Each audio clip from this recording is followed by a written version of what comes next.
Lion King is a coming-of-age story about a young lion finding his place in the world. The movie opens with the dawn of a new sunrise.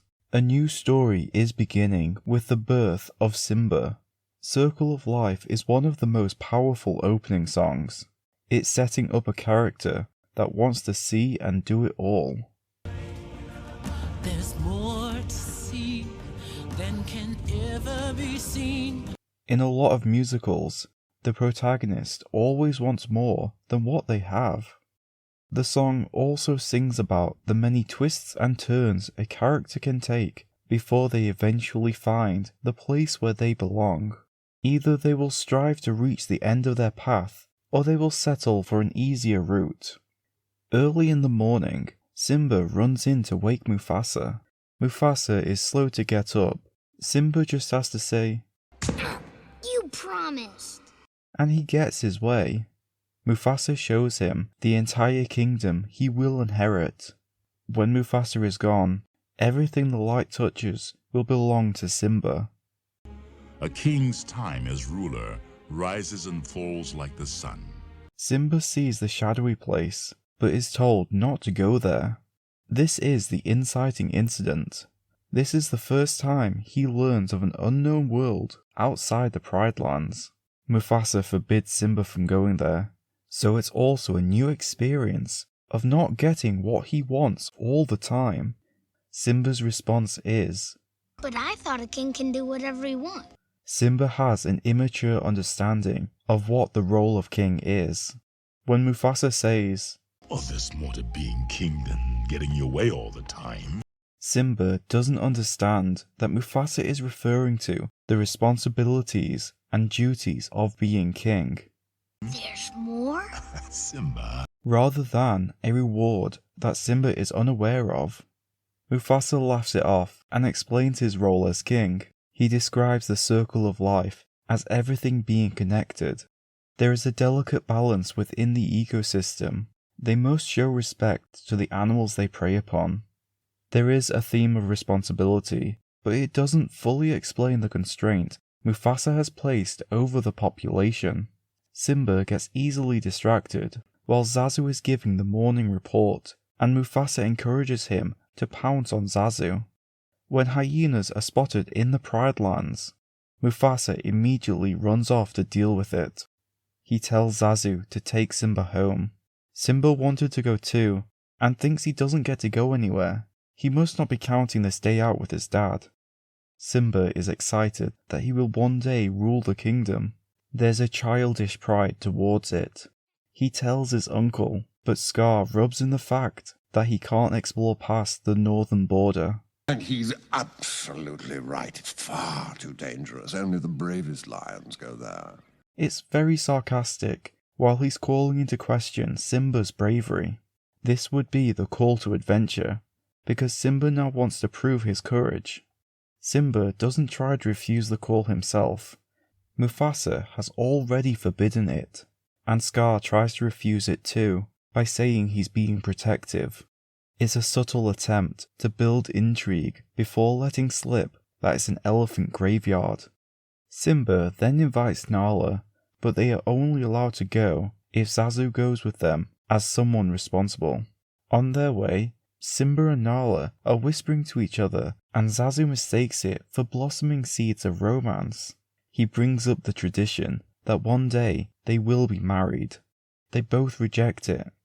Simba's first act as king would be to get rid of it, instead of something more exciting he could do. For now, Simba is only the future king, so he has no real power. Simba breaks into song to give us an idea of what kind of king he will be. "Gonna be a mighty king, so enemies beware." This is his I Want song. Simba is thinking about how he will portray himself as king. He'll use acts of aggression to chase away other predators like his father does.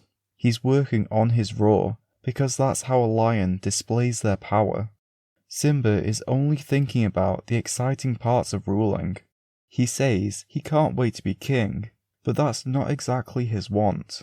Simba wants to be free to do whatever he wants. No one's saying do this. Now when I said that, He doesn't want anyone telling him what to do.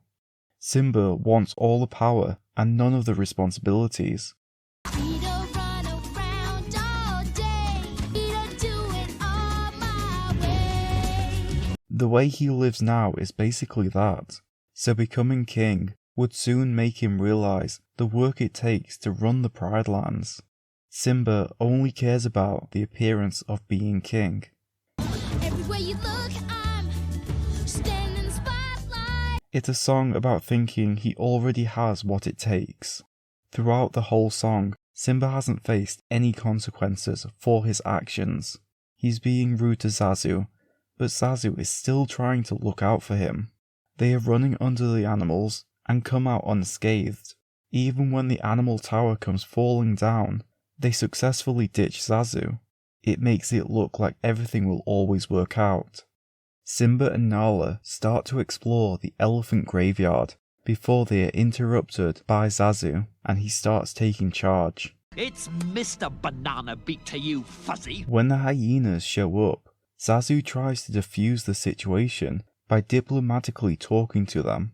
Simba finally pays the price for his choices. There is a lengthy chase scene, and the hyenas corner them. They only survive because Mufasa jumps in to save them. Simba has a lot to live up to, and he wanted to prove himself. The scene really pushes how small he is by placing his tiny paw in Mufasa's footprint. When Simba sits next to his father, Mufasa's upper half is off the screen. Mufasa then gives the "I'm not mad, just disappointed" speech. Simba wanted to prove he was brave by emulating his father. I'm only brave when I have to be. Simba did show hints of bravery when he needed to. He went back to rescue Zazu and ran down to protect Nala.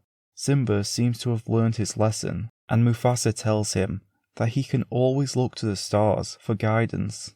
In the Broadway adaptation, after Simba asks if they will always be together, Mufasa sings "They Live in You."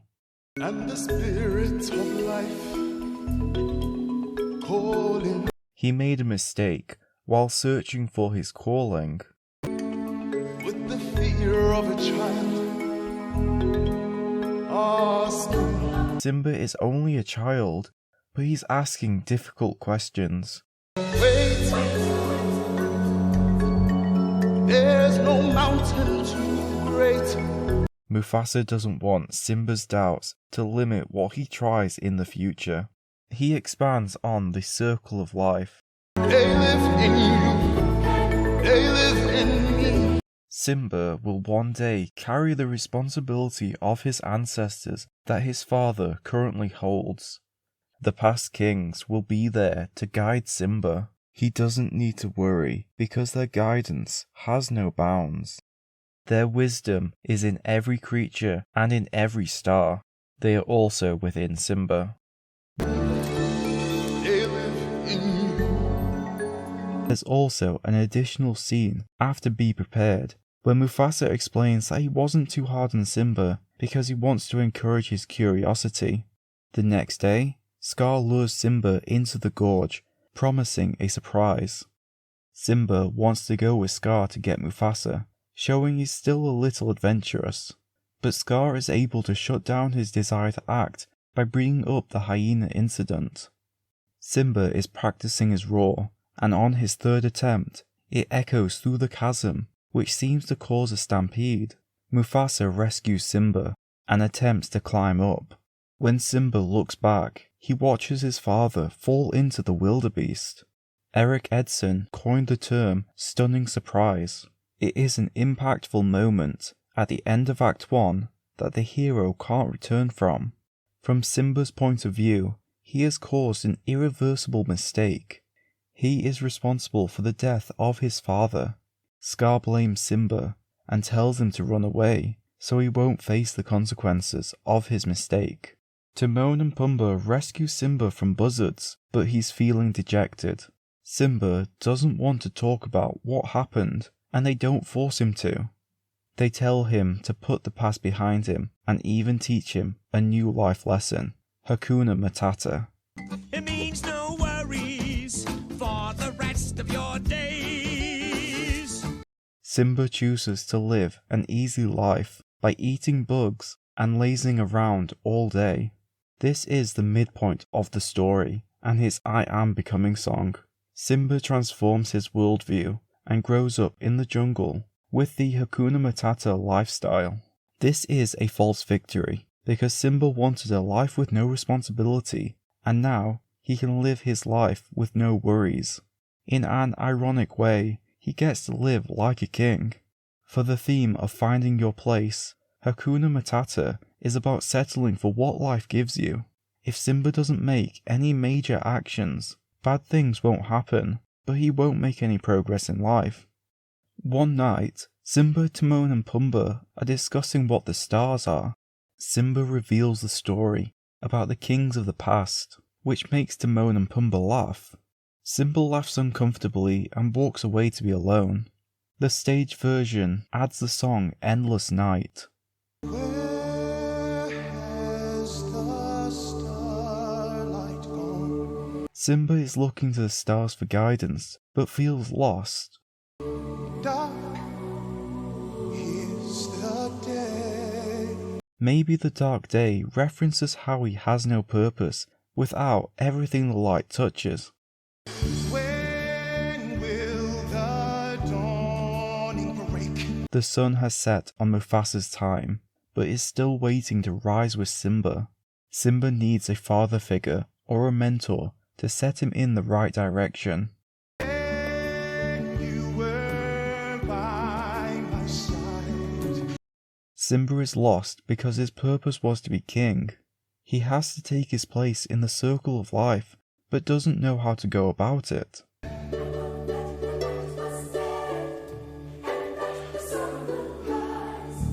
The animals sing a verse that sounds like a prayer, a wish that the night will end and the sun will shine again. They are holding on to hope that one day Scar's dark reign will end. However, Simba joins in too. He is facing his own inner turmoil, but he sings very definitively about the sun rising. Oh, the sun will rise. At this point in the story, he isn't ready to go back home. The song's ending should hint that he has the ability to return, if only he had the courage of a lion. Nala finds Simba alive. She wants him to return home, but he is worried about the lions learning that he caused Mufasa's death. Simba and Nala are left alone to catch up. During their love song, they are surrounded by a fully thriving ecosystem. The world for once in perfect harmony. Simba had settled for a mediocre life, but Nala is sparking feelings within him. Also, Nala hasn't seen balance like this since Mufasa was king. At least for the moment, Simba and Nala finding each other is a glimmer of hope. Their blossoming romance could bring Simba onto the right track. Nala tries to convince Simba to return home. She tries sincerity, We've really needed you at home. but Simba says he's not the king. She tries brutal honesty. Everything's destroyed. There's no food, no water. Simba also tries deflecting accountability back onto Nala. She tries desperation, Don't you understand? You're our only hope. and when that doesn't work, she tries guilt-tripping him. Now are you satisfied? No, just disappointed. He gets angry because he doesn't want to be told how to live his life. Simba is facing the darkest hour of his journey. His past has come back to haunt him, but he can't confide in his friends. Simba is trying to be alone, but Rafiki is trying to annoy him. Rafiki leads him to a pond, and upon looking closer, he sees Mufasa's face. You see, he lives in you. The stage adaptation reprises They Live in You. The earlier song was Mufasa reassuring Simba that his ancestors are always watching over him. The reprise has Rafiki singing that Simba has the same potential that Mufasa always displayed. There's no mountain too great. Whatever Simba wants to achieve, he just needs to set his mind to accomplish it. He this once and have a faith. Faith is the complete trust in someone or something because it has proven itself. Simba has reason to believe in his father's wisdom because the Pride Lands thrived under his reign. The chorus starts with, He lives in you. He lives in me. Rafiki is trying to teach Simba that he can still symbolize what Mufasa stood for. Rafiki understands the circle of life is important. Mufasa watches over everything we see. The reflection in the water shows the truth. It all circles back to Simba being the one true king. He lives in you. The stars and the clouds then form the image of Mufasa. He speaks in a very understanding tone. You have forgotten who you are, and so forgotten me. Mufasa tells Simba that he can be so much more. You are more than what you have become.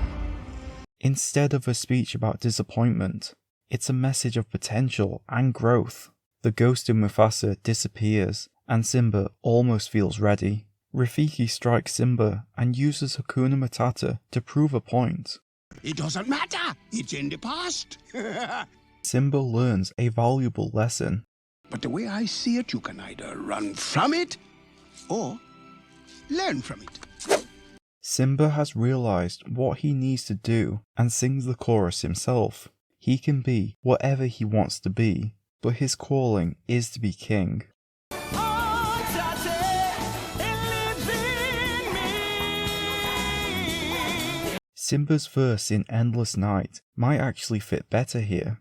The night is coming to an end, and Simba is returning.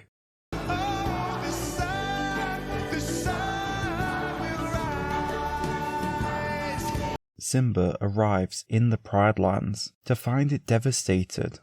He confronts Scar and tries to diplomatically take the throne. Scar tries to agitate Simba by bringing up the death of Mufasa. Simba admits it, and Scar pressures him towards the edge. Simba is hanging off the cliff, and when Scar comes clean, he's somehow able to jump up and pin Scar. It's very dramatic but unbelievable. On stage, Simba is lying over the cliff and shows more of a struggle. When Scar lets down his guard, there is a clear opening. Scar is then forced to confess that he killed Mufasa, which starts the fight. Scar takes the opportunity to escape, so Simba pursues him. Simba tries to give Scar another chance to leave peacefully, but he betrays his goodwill by attacking again. Scar is then flung into the fire below. After the conflict, Simba is surrounded by his friends and family as he ascends Pride Rock. His journey is complete. After many twists and turns, Simba has found his rightful place.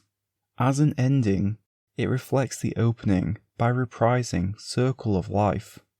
Also, Simba and Nala have a child, which starts the circle again with a whole new generation.